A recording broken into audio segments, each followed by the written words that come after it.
Assalamualaikum warahmatullahi wabarakatuh. Perkenalkan, nama saya Miki Oktaviola Salsabella. Di sini saya akan memaparkan materi mengenai pemikiran ekonomi Abu Yusuf. Berikut beberapa topik yang akan saya bahas. Abu Yusuf memiliki nama asli Yakub bin Ibrahim bin Sa'ad bin Husain al-Ansori. Beliau adalah seorang ilmuwan di era Daulah Abbasiyah yang memiliki pengetahuan luas dalam berbagai persoalan kehidupan. Beliau memiliki karya monumental di bidang ekonomi yaitu Al-Kharaj, buku tentang perpajakan. Buku ini mengulas tentang berbagai macam sumber pendapatan negara dan bagaimana cara pengumpulan serta pendistribusiannya. Pemikiran Abu Yusuf tentang kharaj.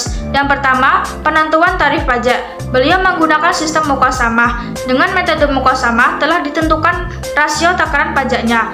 40% untuk tanah yang dialiri langsung oleh hujan dan 30% untuk tanah yang dialiri irigasi buatan. Sedangkan panen pada musim panas dikenakan pajak 1/4 dari produksi yang dihasilkan. Selanjutnya ada administrasi perpajakan. Beliau menolak praktek takbil, di mana penduduk lokal mengajukan diri kepada khalifah untuk pengumpulan pajak dari daerah masing-masing. Ada dua keuntungan menggunakan sistem muqasamah, yaitu menambah pemasukan Baitul Mal dan memberi keadilan kepada para petani. Sistem keuangan publik di era Abu Yusuf. Penerimaan negara berasal dari 3 hal, diantaranya ada ghanimah, zakat, dan fai. Yang pertama, ghanimah adalah harta rampasan perang, contohnya perhiasan, senjata, dan barang dagangan. Yang kedua, zakat.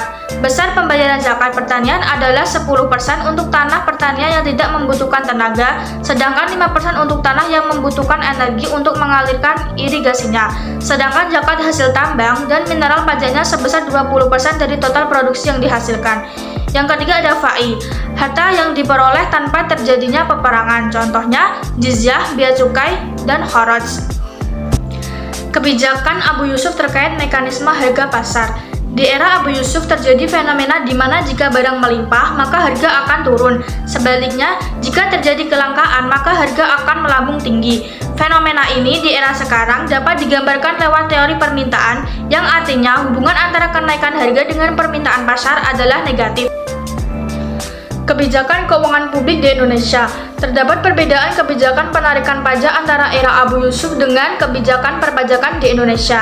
Indonesia menggunakan prinsip self-assessment, yaitu suatu prinsip memberi wewenang dan tanggung jawab kepada wajib pajak untuk menghitung, membayar, serta melaporkan sendiri kisaran pajak yang harus dibayar.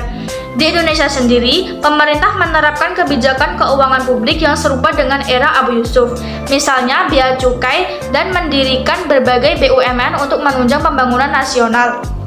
Berikut ada data statistik pengguna jasa fasilitas bea cukai di wilayah Sumatera Utara dengan jumlah pengguna jasa sebanyak 209.